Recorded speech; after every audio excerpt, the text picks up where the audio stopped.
como é que era pra você, antes da gente falar da composição, como é que era pra você lidar, ou até pra vocês, né?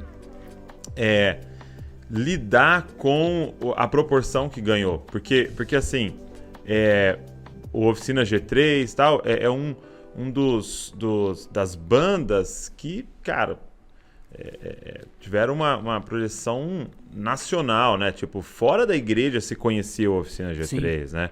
Ela era respeitado entre o meio rock, até mesmo fora da igreja, né? Então, pela sua qualidade, a qualidade das músicas e tal. Então, como é que foi para vocês lidar com essa questão da fama mesmo, da expansão que houve do nome de vocês e tudo?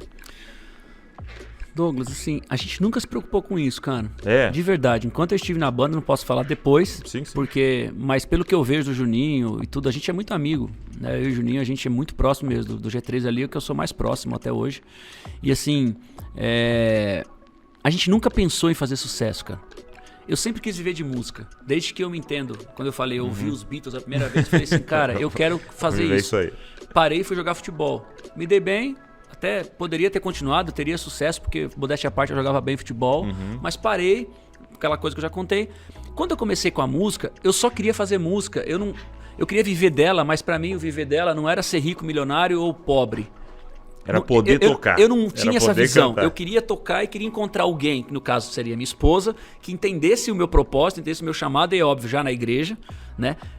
Eu queria viver o meu chamado, e o meu chamado passava pela música. Entendi. O meu chamado de pregador, de ministro do evangelho, passava pela música. A música tá dentro disso, né? E foi o que aconteceu. E o G3 nasceu da mesma forma. Essas bandas que você citou, G3, Resgate, Rebanhão, Fruto Sagrado na época, Kadosh, Catos Barneia, Banda Rara, sabe? Todas elas, eu sei porque a gente conviveu com essa galera, a gente tem conhecimento, é amigo da grande maioria.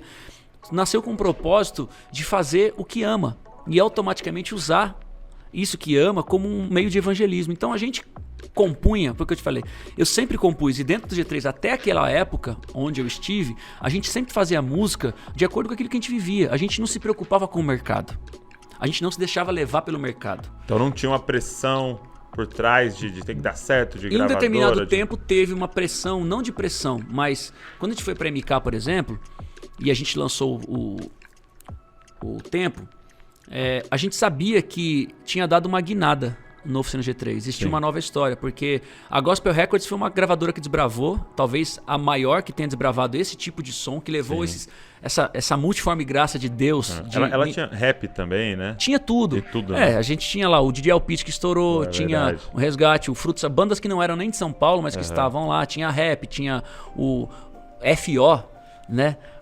Era uma banda meio pagode, meio samba, com reggae, era muito doido. O Corsário começou a entrar ali também na época, tal, foi até isso. Então assim, a gente nunca fez música, Douglas, pensando no resultado artístico do negócio. A gente fazia o que a gente acreditava e amava. Então a gente fazia com verdade. E as músicas aconteceram por isso, cara. Que nem o Tempo é um testemunho do próprio Juninho. Ele deve ter contado isso, tipo, da história do filho dele, da cura do filho dele, que nasceu com um problema no braço e tal, que era um câncer, era um nódulo e tal, e foi curado, e Deus curou, e nesse meio tempo, nesse momento que ele estava vivendo, Deus deu a música O Tempo para ele. Autor da Vida é a minha história de cura com a minha mãe. Eu morava já em São Paulo, minha mãe no interior, minha mãe foi internada, desenganada pelos médicos, estava na UTI, falou que ela não passava do dia seguinte, e naquela madrugada Deus me deu essa canção. Foi a primeira música que eu escrevi como cristão. Então assim, é uma coisa simples, mas é verdadeira, sabe? Existe uma poesia verdadeira. Isso é nítido, né? É nítido nas músicas. Te escolhi, eu escrevi essa música depois que meu sogro foi assassinado. Meu sogro foi assassinado na porta de casa com 6 tiros.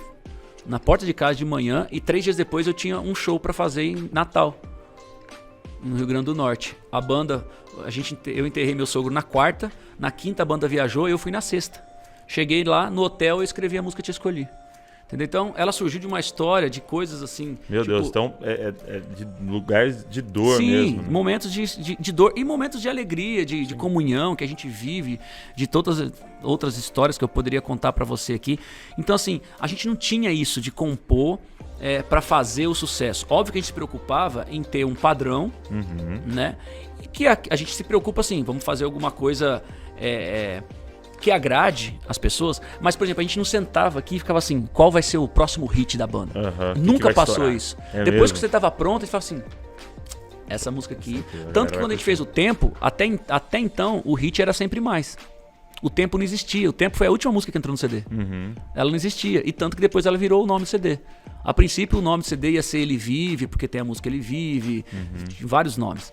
Então, assim, a gente nunca se preocupou com isso. No Humanos foi a mesma coisa. Então, isso pra gente era muito natural. E isso automaticamente não trouxe essa pressão pra gente de, as pessoas de fora. A gente só começou a ver que... Cara, não tá atrapalhando meu negócio arrastando aqui não, né? Porque eu tô fazendo barulho com a pulseira aqui, gente. A gente nunca se preocupou em querer falar assim, a gente tem que fazer pra galera que não é crente também. É o que eu vejo hoje, até hoje.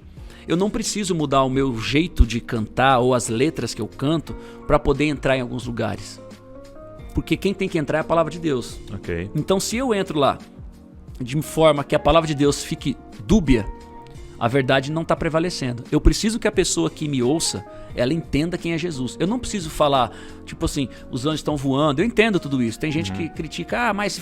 Não, eu entendo o linguajar mais igrejeiro. Que não vão nem Existe entender, uma música feita para um momento do domingo ou do culto, do que seja. Mas a música evangelística, necessariamente, não precisa ser uma música que não fale de Jesus. Ela tem que falar de Jesus. Escrachadamente. A gente tem que ter coragem de falar. Só que com sabedoria, com inteligência. Eu posso falar de Jesus sem usar os mesmos termos que eu uso dentro da igreja, mas deixando Jesus muito claro, falando a palavra Jesus, mas contando uma história muito interessante sobre ele. O livro mais interessante é a Bíblia. Então assim, por que a gente tem que esconder Jesus? Então a gente nunca tentou esconder Jesus nas composições. E as coisas foram surgindo, cara. As pessoas de fora começaram a ver a gente... Primeiro pela qualidade das músicas, não tem nem o que se discutir como músicos dos meninos da banda, o nosso trampo, a qualidade sonora, e as letras começaram a alcançar pessoas que estavam lá fora, que começaram a entender, falaram, poxa, eu tô zoado. E hoje estão firmes na igreja também, Glória entendeu? a Deus.